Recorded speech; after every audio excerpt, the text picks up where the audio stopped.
أعوذ بالله من الشيطان الرجيم بسم الله الرحمن الرحیم السلام علیکم ورحمۃ الله وبرکاتہ. عزتمندو کتونکو زه یم ستاسو سرور اسماعیل امباری د خپل چینل اسماعیل امباری او د خپل پیج اسماعیل امباری نه.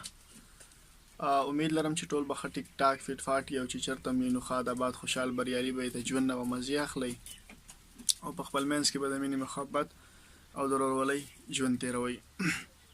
عزتمندو کتونکو د یو شارټ ویډیو یو شارټ کہانی په مدد سره یو شارټ میسج درکول غواړم.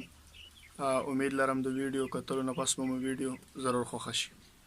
عزتمندو کتونکو په یو کلي کې یو زمیندار یو کسان اوسېده چې د هغه 5 بچي وو. په خپل منځ کې به یې جنګ جګړې کولې، روزانه به یې په کور کې شر فساد و فتنه به وه، درز غوبل به وو، غمونه به وو، ژوند به یې په جنګونو کې تېرېده.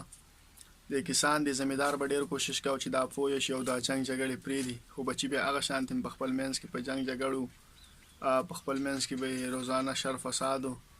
د کسان به بار بار کوشش کوه چې دا جنګ جګړې مه کوئ، دې کې نقصان دی، په اتفاق شي، په اتفاق خپل ژوند تېر کړئ، په خوشحالو خپل ژوند تېر کړئ. خو دغه بچو به یې نه منل. وخت داسې راغلی چې کسان غریب چې کوم زمیندار و هغه ضعیفه شو، کمزوری شو، بیمار و، مرګ ته نږدې و.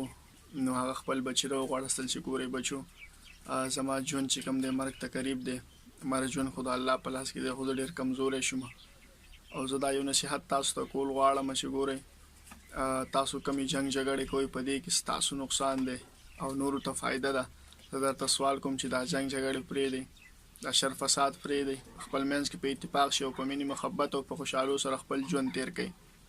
هغوی بیا هم نه منل. نو هغه ورته ویل چې ځئ لاړ شئ بچو، زه تاسو د یو مثال سره واضح کول غواړم چې په اتفاق کې څومره برکت دی. نو هغه ورته ویل چې لاړ شئ یوه چوکه راوړئ. بچي یې لاړل او چوکه یې راوړله. چې کله هغې چوکه راوړه نو ورته وی مشر ته یې ویل دا ماته کړه. هغه مشر بچي هغه چوکه ماته کړه. د هغې نه کشر ته یې ویل، هغه کشر هم ماته کړه. بیا د هغې نه کشر دغه شانتې نمبر په نمبر باندې ټولو هغه یو چوکه ماته کړه. بیا ورته ویل بچو اوس لاړ شئ او 5 شپږ چوکې په یو ځای راوړئ. چې 5 بچي او 5 هر یو چوکې راوړئ. نو هغې چې کله 5 چوکې راوړئ نو ورته ویل مشر ته یې ویل دا ماتې که. نو هغه پې کوشش وکړو، ماتې نه کړلې. ورته ویل سختې دي، 5 چوکې دي په یو ځای ماتول مشکله ده، سختې دي. هغه نه کشر ته یې ویل، هغه هم کوشش وکړو، ماتې نه کړې. په نمبر 15 واڼو ته هغه 15 واڼو هغه شان هغه چوکې ماتې نه کړې. نو هغه ورته ویل ګورئ بچو زه تاسو ته دقه واضح کول غواړم چې کله تاسو 15 واڼو ورونه په اتفاق وئ نو تاسو ته به هېڅوک هم هېڅ هم ونه وایي.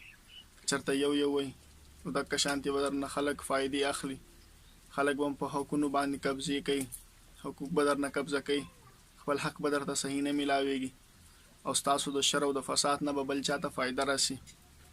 او که چېرته تاسو په اتفاق وئ نو په اتفاق کې دقه شان برکت وي چې 15 واڼه چوکې څنګه تاسو ماتې نه کړئ نو دقه شانتې تاسو 15 واڼو ورونو حق به څوک ونه خوري، تاسو ته به څوک فورته هم ونه ګوري. عزتمندو کتونکو مین مقصد مې هم دقه دی چې نن موږ وروسته پاتې یو، نن زموږ کومه علاقه شاته پاتې ده، دلته سهولیات نشته، تعلیم نشته، د نور مسایل دی. زموږ زیاتر پښتانه وروسته پاتې نو د اصل او مین وجه چې کوم ده نو دغه ده چې موږ کې بې اتفاقي ده، په موږ کې اتفاق نشته دی. هر یو کس خپله وایي، خپله ښه ګڼي، خپله بهتره ګڼي، د بل هغې ته څوک غوږ نه ږدي. او دغه شانتې نورو ملکونو نورو خلکو زموږ د چې کوم بې اتفاقي ده د هغې نه فایدې واخیستلې. نو مین مقصد مې دغه دی چې په اتفاق خپل ژوند تېر کړئ، په خوشحالو خپل ژوند تېر کړئ او یو موټی شي، یو اتفاق شي او د دې خپلې علاقې دپاره او د دې خپلو را روان چې کوم زموږ نسل دی د دې د مستقبل دپاره، د دې علاقې د ماشومانو دپاره، د دین او د اسلام دپاره په اتفاق خپل ژوند تېر کړئ، خپل وخت تېر کړئ او په خوشحالو را روان چې کوم زموږ ماشومان دي چې د هغې مستقبل شکرګزار جوړ شي. امید لرم ویډیو به مې خوښه شوي. تر را روانې ویډیو پورې ما خپل رول راکړئ اجازت چې تاسو چېرته هم یې ښاد آباد اوسئ. الله په امان. السلام علیکم.